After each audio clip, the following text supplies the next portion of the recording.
Star Wars, A New Hope, Episode 4. Then and Now, 1977 to 2021. Welcome to our entertainment channel.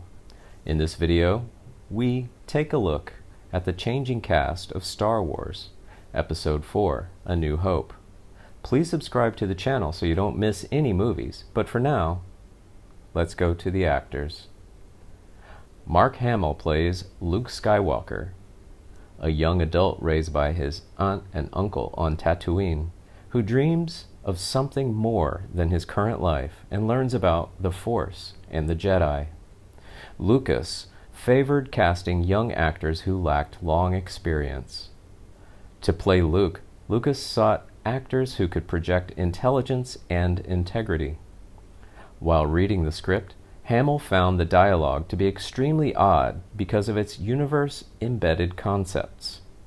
He chose to simply read it sincerely, and he was cast instead of William Katt, who was subsequently cast in Brian De Palma's Carrie. Charles Martin Smith also auditioned for the role. Harrison Ford played Han Solo, a cynical smuggler hired by Obi-Wan and Luke to take them to Alderaan on his ship, the Millennium Falcon, co-piloted with Chewbacca. Lucas initially rejected casting Ford for the role as he wanted new faces. Ford had previously worked with Lucas on American Graffiti. Instead, Lucas asked Ford to assist in the auditions by reading lines with the other actors and explaining the concepts and history behind the scenes that they were reading.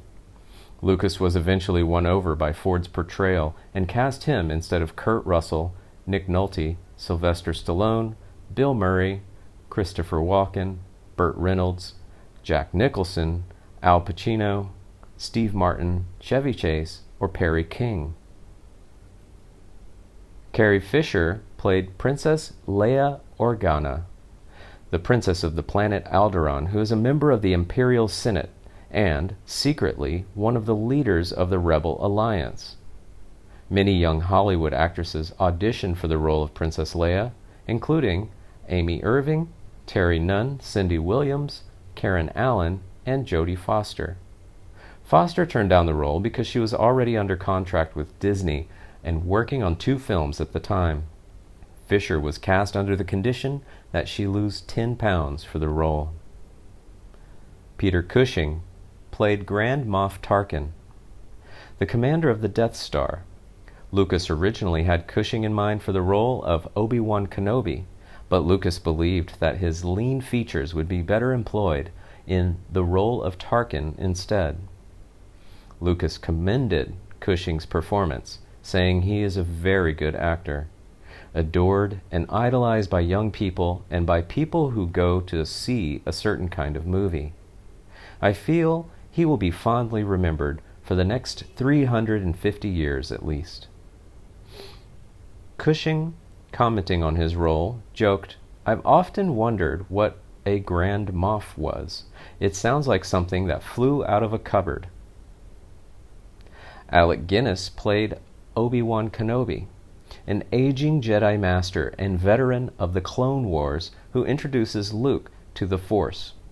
Lucas's decision to cast unknowns was not taken favorably by his friend, Francis Ford Coppola, and the studio. Lucas felt Obi-Wan Kenobi should be played by an established actor. Producer Gary Kurtz said, "The Alec Guinness role required certain stability and gravitas as a character, which meant we needed a very strong character actor to play the part. Before Guinness was cast, Japanese actor Toshiro Mifune was considered for the role. According to Mifune's daughter, Mika Kitagawa, her father turned down Lucas's offers for Kenobi and Darth Vader because he was concerned about how the film would look and it would cheapen the image of samurai. At the time, sci-fi movies still looked quite cheap as the effects were not advanced, and he had a lot of samurai pride." Guinness was one of the few cast members who believed that the film would be successful. He negotiated a deal for 2.25% of the 1/5 gross royalties paid to Lucas, which made him quite wealthy in later life. He agreed to take the part of Kenobi on the condition that he would not have to do any publicity to promote the film. Lucas credited him with inspiring the cast and crew to work harder, saying that Guinness contributed significantly to the completion of the filming. Harrison Ford said, "It was, for me, fascinating to watch Alec Guinness. He was always prepared, always professional, always very kind to the other actors. He had a very clear head about how to serve the story." Anthony Daniels as C-3PO, a protocol droid affiliated with the Rebellion who is fluent in over 6 million forms of communication. Daniels auditioned for and was cast as C-3PO. He has said that he wanted the role after he saw a Ralph McQuarrie drawing of the character and was struck by the vulnerability in the robot's face. Initially, Lucas did not intend to use Daniels' voice for C-3PO. 30 well-established voice actors read for the voice of the droid. According to Daniels, one of the major voice actors, believed by some sources to be Stan Freberg, recommended Daniels' voice for the role. Mel Blanc was considered for the role, but according to Daniels, Blanc told Lucas that Daniels was better for the part.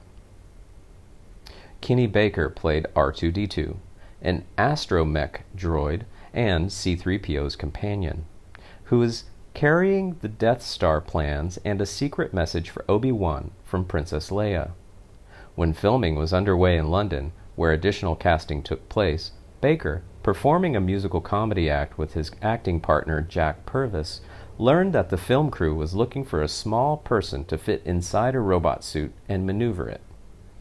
Baker, who was 3 feet 8 inches tall, was cast immediately after meeting George Lucas. He said, "He saw me come in and said, 'He'll do,' because I was the smallest guy they'd seen up until then." He initially turned down the role 3 times, hesitant to appear in a film where his face would not be shown and hoping to continue the success of his comedy act, which had recently started to be televised. R2-D2's recognizable beeps and squeaks were made by sound designer Ben Burt, imitating baby noises, recording this voice as it was heard on an intercom and creating the final mix using a synthesizer. Peter Mayhew played Chewbacca, a 200-year-old Wookiee, Han Solo's sidekick, and first mate of the Millennium Falcon. Mayhew learned of a casting call for Star Wars, which was being shot in London, and decided to audition. The 7-foot 3-inch tall actor was immediately cast as Chewbacca after he stood up to greet Lucas. He recounted, "I sat down on one of the sofas, waiting for George. The door opened and George walked in with Gary behind him. So naturally, what did I do? I'm raised in England. Soon as someone comes in through the door, I stand up. George goes, virtually turned to Gary and said, 'I think we found him.'